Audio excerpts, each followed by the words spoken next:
விழுப்புரம் மாவட்டம் செஞ்சிவட்டம் நல்லான்பிள்ளை பெற்றால் புதுக்குளக்கரையில் எழுந்தருளியுள்ள அருள்மிகு ஸ்ரீ தர்மசாஸ்தா ஐயப்பன் ஆலயம் கார்த்திகை மாத மண்டல பூஜை மற்றும் 4ஆம் ஆண்டு வருடாபிஷேக விழா இன்று 17-11-2025 திங்கட்கிழமை அருள்மிகு தர்மசாஸ்தா ஐயப்பன் ஆலயத்தில் மண்டல பூஜை மற்றும் கார்த்திகை மாத பிறப்புக்கு 18ஆம் படி பூஜை அபிஷேக அலங்காரம் மற்றும் அன்னதானத்துடன் பூஜை இனிதே நடைபெற்றது.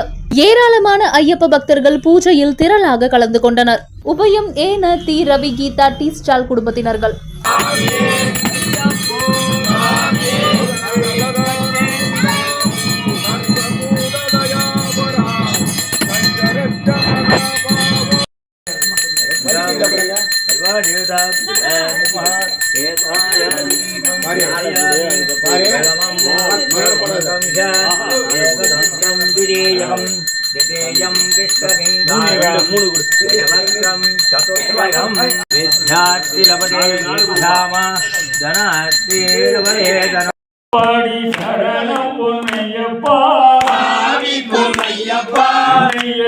பொன்னையப்பா